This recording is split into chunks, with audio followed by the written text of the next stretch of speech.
पुरा काल में शौनक आदि ऋषि नैमिषारण्य स्थित महर्षि सूत के आश्रम में पहुंचे। ऋषिगण महर्षि सूत से प्रश्न करते हैं कि लौकिक कष्ट मुक्ति, सांसारिक सुख वृद्धि और परलौकिक लक्ष्य की सिद्धि के लिए सरल उपाय क्या है। महर्षि सूत शौनक आदि ऋषियों को बताते हैं कि ऐसा ही प्रश्न नारद जी ने भगवान विष्णु से किया था और भगवान विष्णु ने नारद जी को बताया था कि लौकिक क्लेश मुक्ति, सांसारिक सुख समृद्धि एवं पारलौकिक लक्ष्य सिद्धि के लिए एक ही राजमार्ग है और वह है सत्यनारायण व्रत। भगवान सत्यनारायण का अर्थ है सत्याचरण, सत्याग्रह, सत्यनिष्ठा। संसार में सुख वृद्धि की प्राप्ति और सत्याचरण द्वारा ही संभव है। सत्य ही ईश्वर है। सत्याचरण का अर्थ है ईश्वर आराधना, भगवत पूजा। सूत जी कहते हैं कि नारद जी भगवान श्री विष्णु के पास जाकर उनकी स्तुति करते हैं। स्तुति सुनने से अनंत अवतार भगवान विष्णु जी ने नारद जी से कहा, महाभाग, आप किस प्रयोजन से यहाँ आए हैं? आपके मन में क्या है सो कहिए, मैं कुछ आपको बतलाऊंगा। नारद जी कहते हैं, भगवान, मृत्यु लोक में आपके पाप कर्मों के द्वारा विभिन्न योनियों में उत्पन्न सभी लोग बहुत प्रकार के क्लेशों से दुखी हो रहे हैं। हे नाथ, किस लघु उपाय से उनके कष्टों का निवारण हो सकेगा? यदि आपकी मेरे ऊपर कृपा हो तो मैं सुनना चाहता हूँ, उसे बताएं। श्री भगवान ने कहा, हे वत्स, संसार के ऊपर अनुग्रह करने की इच्छा से आपने बहुत अच्छी बात पूछी है। जिस व्रत के करने से प्राणी मोह से मुक्त हो जाता है, मैं उसे बतलाता हूँ, सुने। हे वत्स, स्वर्ग और मृत्यु लोक में दुर्लभ भगवान सत्यनारायण का एक महान पुण्यप्रद व्रत है। आपके स्नेह के कारण मैं इस समय उसे कह रहा हूँ। अच्छी प्रकार विधि विधान से भगवान सत्यनारायण का व्रत करके मनुष्य शीघ्र ही सुख प्राप्त कर परलोक के मोक्ष को प्राप्त कर लेता है। भगवान की ऐसी वाणी सुनकर नारद मुनि ने कहा, प्रभु, इस व्रत को करने का फल क्या है? इसका विधान क्या है? इस व्रत को किसने किया और इसे कब करना चाहिए? यह सब विस्तार पूर्वक बतलाइए। तब भगवान कहते हैं कि यह सत्यनारायण व्रत दुख, शोक आदि का शमन करने वाला, धन वैभव का वृद्धि करने वाला, सौभाग्य संतान देने वाला और सर्वत्र विजय प्रदान करने वाला है। जिस भी किसी व्यक्ति ने भक्ति श्रद्धा भाव से होकर मनुष्य, ब्राह्मणों और बांधवों के साथ धर्म में तत्पर होकर शाम के वक्त भगवान सत्यनारायण की पूजा करे, नैवेद्य के रूप में भोजन आदि पदार्थ का सवाया मात्रा में भक्ति पूर्वक अर्पित करना चाहिए। केले का फल, घी, दूध, गेहूं का चूर्ण, गेहूं के चूर्ण के अलावा साठी चावल का चूर्ण, शक्कर, गुड़, यह सब भक्ष्य सामग्री सवाया मात्र में एकत्र कर निवेदित करना चाहिए। बंधु बांधवों के साथ भगवान श्री सत्यनारायण की कथा सुनकर ब्राह्मणों को दक्षिणा देनी चाहिए और ब्राह्मण को भोजन कराना चाहिए। भक्ति पूर्वक प्रसाद ग्रहण करके नृत्य गीत का आयोजन करें और तदंतर भगवान सत्यनारायण का स्मरण करते हुए अपने घर जाना चाहिए। ऐसा करने से मनुष्य को अभिलाषा अवश्य पूर्ण होती है और कलयुग में पृथ्वी लोक में यह सबसे छोटा किंतु सरल बहुत अच्छा उपाय है। दूसरा अध्याय। श्री सूत जी कहते हैं, हे द्विजो, अब मैं पुनः पूर्व काल में जिसने इस सत्यनारायण व्रत को किया था उसे भली भांति विस्तार पूर्वक कहूंगा। रमणीय काशी नगर नामक नगर में कोई अत्यंत निर्धन ब्राह्मण रहता था। भूख और प्यास से व्याकुल होकर वह प्रतिदिन पृथ्वी पर भटकता रहता था। ब्राह्मण की जो प्रिय भगवान उसे दुखी ब्राह्मण को देखकर वृद्ध ब्राह्मण का रूप धारण कर उस द्विज से आदर पूर्वक पूछा, हे विप्र, प्रतिदिन अत्यंत दुखी होकर तुम किस लिए पृथ्वी पर भ्रमण करते हो? हे द्विज श्रेष्ठों, यह सब बतलाओ, मैं सुनना चाहता हूँ। ब्राह्मण कहता है, प्रभु, मैं अनंत दरिद्र ब्राह्मण हूँ, भिक्षा के लिए पृथ्वी पर घूमा करता हूँ। यदि मेरी इस दरिद्रता को दूर करने का आप कोई उपाय जानते हो तो कृपा पूर्वक बतलाइए। वृद्ध ब्राह्मण कहते हैं, हे ब्राह्मण देव, सत्यनारायण भगवान विष्णु अभिष्ट फल देने वाले हैं। हे विप्र, तुम उनका उत्तम व्रत करो जिसको करने से मनुष्य सभी दुखों से मुक्त हो जाता है। व्रत के विधान को भी ब्राह्मण से यत्न पूर्वक कहकर वृद्ध ब्राह्मण रूपधारी भगवान विष्णु वहीं पर अंतर ध्यान हो गए।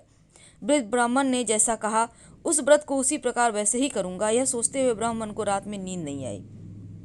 अगले दिन प्रातः काल उठकर सत्यनारायण का व्रत करूंगा ऐसा संकल्प करो ब्राह्मण भिक्षा के लिए चल पड़ा। उस दिन ब्राह्मण को भिक्षा में बहुत सा धन प्राप्त हुआ। उसी धन से उसने बंधु बांधव के साथ भगवान सत्यनारायण का व्रत किया। इस व्रत के प्रभाव से श्रेष्ठ ब्राह्मण सभी दुखों से मुक्त होकर समस्त संपत्तियों से संपन्न हो गया और उस दिन से लेकर प्रत्येक महीने उसने यह व्रत किया। इस प्रकार भगवान सत्यनारायण के इस व्रत को करके वह श्रेष्ठ ब्राह्मण सभी पापों से मुक्त हो गया और उसने दुर्भक्ष मोक्ष भक्ष को प्राप्त किया। हे विप्र, पृथ्वी पर जब भी कोई मनुष्य श्री सत्यनारायण व्रत का कथा करेगा, पढ़ेगा, सुनेगा, उसी समय उसका समस्त दुख नष्ट हो जाएगा। हे ब्राह्मणों, इस प्रकार भगवान नारायण ने महात्मा नारद जी से जो कुछ कहा मैं आप सबको कह चुका, अब मैं क्या कहूँ। हे मुने, इस पृथ्वी पर उस ब्राह्मण से सुने हुए इस व्रत को किसने किया, हम सब सुनना चाहते हैं। उस व्रत पर हमारी श्रद्धा हो रही है। तब सूत जी कहते हैं, मुनियों, पृथ्वी पर जिसने यह व्रत किया उसे आप लोग सुने। एक बार वह द्विजश्रेष्ठ अपनी धन संपत्ति के अनुसार बंधु बांधव परिवारजनों के साथ व्रत करने के लिए उद्यत हुआ। इसी बीच एक लकड़हारा वहां आया और लकड़ी बाहर रखकर उस ब्राह्मण के घर गया। प्यास से व्याकुल उस ब्राह्मण का व्रत करता हुआ देखकर प्रणाम करके उनसे बोला, प्रभु, यह आप क्या कर रहे हैं?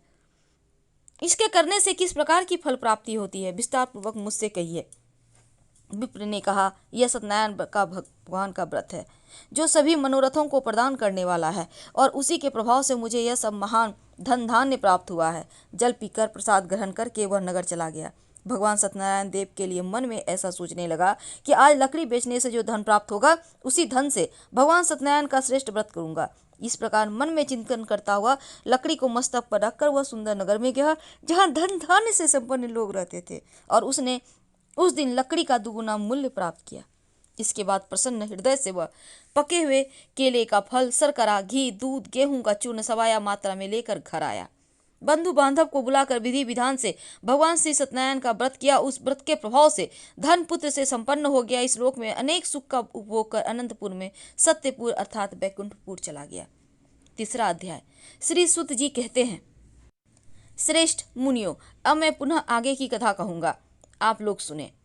प्राचीन काल में उल्का मुख नाम का एक राजा था। वह जितेंद्रिय, सत्यवादी, अत्यंत बुद्धिमान, वह विद्वान राजा प्रतिदिन देवालय जाता, ब्राह्मणों को धन देकर संतुष्ट करता, और कमल के समान मुख वाली उसकी धर्म पत्नी शील, विनय, सौंदर्य आदि गुणों से संपन्न पति पारायण थी। राजा एक दिन अपनी धर्म पत्नी के साथ भद्रशिला नदी के तट पर श्री सत्यनारायण व्रत कर रहा था। उसी समय व्यापार के लिए अनेक प्रकार की पुष्कल धनराशि से संपन्न एक साधु नाम का बनिया वहां आया। भद्रशिला नदी के तट पर नाव को स्थापित कर वह राजा के समीप गया और राजा को उस व्रत में दीक्षित देखकर विनय पूर्वक पूछने लगा। साधु ने कहा, राजन, आप भक्ति युक्त चित्त से यह क्या कर रहे हैं? कृपा करके मुझे बतलाइए, मैं सुनना चाहता हूँ। तब राजा कहते हैं कि साधो, पुत्र आदि की प्राप्ति की कामना से अपने बंधु बांधव के साथ मैं अतुल तेज संपन्न भगवान विष्णु का पूजन और व्रत कर रहा हूँ। राजा की बात सुनकर साधु ने आनंद पूर्वक कहा, राजन, इस विषय में आप मुझे सब कुछ विस्तार से बतलाइए। आपके कथानुसार मैं व्रत और पूजन करूंगा। मुझे भी संतति नहीं है, इससे अवश्य ही संतति की प्राप्ति होगी। ऐसा विचार कर वह व्यापार से निवृत्त हो आनंद पूर्वक अपने घर आया। उसने अपनी भार्या से संतति प्रदान करने वाले इस सत्यव्रत को विस्तार पूर्वक बताया। जब मुझे संतति प्राप्त होगी तब मैं इस व्रत को करूंगा। इस प्रकार उस साधु ने अपनी भार्या लीलावती से कहा। एक दिन उसकी लीलावती नाम की सती साध्वी भार्या पति के साथ आनंद चित्त से ऋतुकालीन धर्माचरण में प्रवृत्त हुई और भगवान श्री सत्यनारायण की कृपा से उसकी वह भार्या गर्भिणी हुई। 10वें महीने में उसने कन्या रत्न की प्राप्ति हुई और वह शुक्ल पक्ष के चंद्रमा की भांति दिन प्रतिदिन बढ़ने लगी। उस कन्या का कलावती नाम रखा गया। इसके बाद एक दिन कलावती ने अपने स्वामी से मधुर वाणी में कहा, आप पूर्व में लीलावती ने कहा कि संकल्पित श्री सत्यनारायण व्रत को क्यों नहीं कर रहे हैं जो आपने कहा था कि मैं करूंगा। साधु बोला, विप्रे, इसके विवाह के समय व्रत करूंगा। इस प्रकार अपनी पत्नी को भली भांति आश्वस्त कर वह व्यापार करने लगा और एक बार वह व्यापार करने के लिए नगर की ओर गया। इधर कन्या कलावती पिता के घर में बढ़ने लगी। तदंतर धर्मज्ञ साधु ने नगर में सखियों के साथ क्रीड़ा करती हुई अपना कन्या को देखकर विवाह के योग्य देखकर मन में ये विचार किया कि विवाह के लिए श्रेष्ठ वर का अन्वेषण करना होगा। ऐसा कहकर वह दूत को शीघ्र ही भेज दिया। उसकी आज्ञा प्राप्त कर दूत कांचन नामक नगर में गया और वहां एक वणिक नाम का पुत्र ले आया। वणिक का उस साधु ने उस वणिक के पुत्र को सुंदर और गुणों से संपन्न देखकर अपनी जाति के लोगों और बंधु बांधवों के साथ संतुष्ट चित्त होकर विधि विधान से वणिक पुत्र के हाथ में कन्या का दान कर दिया। उसमें वह साधु बनिया दुर्भाग्यवश भगवान का यह उत्तम व्रत करना भूल गया। पूर्व संकल्प के अनुसार विवाह के समय में व्रत न करने के कारण भगवान उस पर रुष्ट हो गए हैं। कुछ समय के पश्चात वह अपने व्यापार कर्म में कुशल हुआ साधु बनिया काल की प्रेरणा से अपने दामाद के साथ व्यापार करने के लिए समुद्र के समीप स्थित रत्नासुर नामक सुंदर नगर को गया। श्री संपन्न दामाद के साथ वह व्यापार करने लगा। इसके बाद दोनों राजा चंद्र केतु के रमणीय नगर में गए। उसी समय भगवान श्री सत्यनारायण ने उसे भ्रष्ट प्रतिज्ञ देखकर इसे दारुण, कठिन और महान दुख प्राप्त होगा यह श्राप दे दिया। एक दिन एक चोर राजा चंद्रकेतु के धन को चुराकर वहीं आया जहां दोनों वणिक स्थित थे, और वह अपने पीछे दौड़ते हुए दूतों को देखकर भयचित्त होकर धन वहीं छोड़कर कहीं छिप गया। राजा के दूत वहां आ गए और वह साधु वणिक था वहां पर, और राजा के धन को देखकर उस दूत ने दोनों वणिक पुत्रों को बांध कर ले गया और हर्षपूर्वक दौड़ते हुए राजा से कहा, प्रभु, हम 2 चोर पकड़ लाए हैं, इन्हें देखकर आप आज्ञा दें। राजा की आज्ञा से दोनों शीघ्र ही दृढ़तापूर्वक बांधकर बिना विचार किए महान कारागार में डाल दिए गए। भगवान सत्यदेव की माया से किसी ने उन दोनों की बात नहीं सुनी और राजा चंद्रकेतु ने उन दोनों का धन भी ले लिया। भगवान के श्राप से वणिक के घर में उसकी भार्या भी अत्यंत दुखित हो गई। उसके घर में सारा का सारा जो धन था वह चोर चुरा लिया, और लीलावती शारीरिक मानसिक पीड़ाओं से युक्त भूख और प्यास से दुखी हो अन्न की चिंता से दर दर भटकने लगी। कलावती कन्या भी भोजन के लिए इधर उधर प्रतिदिन घूमने लगी। एक दिन भूख से पीड़ित कलावती एक ब्राह्मण के घर गई। वहां जाकर उसने श्री सत्यनारायण का व्रत पूजन को देखा और वहां बैठकर उसने कथा सुनी, वरदान मांगा। इसके बाद प्रसाद ग्रहण करके वह कुछ रात में घर ले आई। माता ने कलावती कन्या से प्रेम पूर्वक पूछा, पुत्री, रात में तू कहाँ रुक गई थी? तुम्हारे मन में क्या है? कलावती कन्या ने तुरंत माता से कहा, माँ, मैंने एक ब्राह्मण के घर में अपने मनोरथ को प्रदान करने वाला व्रत देखा है। कन्या की बात सुनकर वह वणिक की भार्या व्रत करने को उद्यत हुई और प्रसन्न मन से उस साध्वी ने बंधु बांधवों के साथ भगवान श्री सत्यनारायण का व्रत किया। इस प्रकार प्रार्थना की, भगवान, आप हमारे पति जमाता के अपराध को क्षमा करें और दोनों अपने घर शीघ्र आ जाएं। इस व्रत के प्रभाव से भगवान सत्यनारायण पुनः संतुष्ट हो गए और उन्होंने नृपश्रेष्ठ चंद्रकेतु को स्वप्न दिखाया और स्वप्न में कहा, नृपश्रेष्ठ, प्रातःकाल दोनों वणिकों को छोड़ दो और वह सारा धन भी दे दो जो तुमने उनसे समय पे उस समय लिया, अन्यथा राज धन पुत्र सहित तुम्हारा सर्वनाश कर दूंगा। राजा से स्वप्न में ऐसा कहकर भगवान सत्यनारायण अंतर्ध्यान हो गए और इसके बाद राजा अपने सभासदों के साथ सभा में बैठकर अपना स्वप्न लोगों को बताया और कहा कि दोनों बंदी वणिक पुत्रों को शीघ्र ही मुक्त कर दो।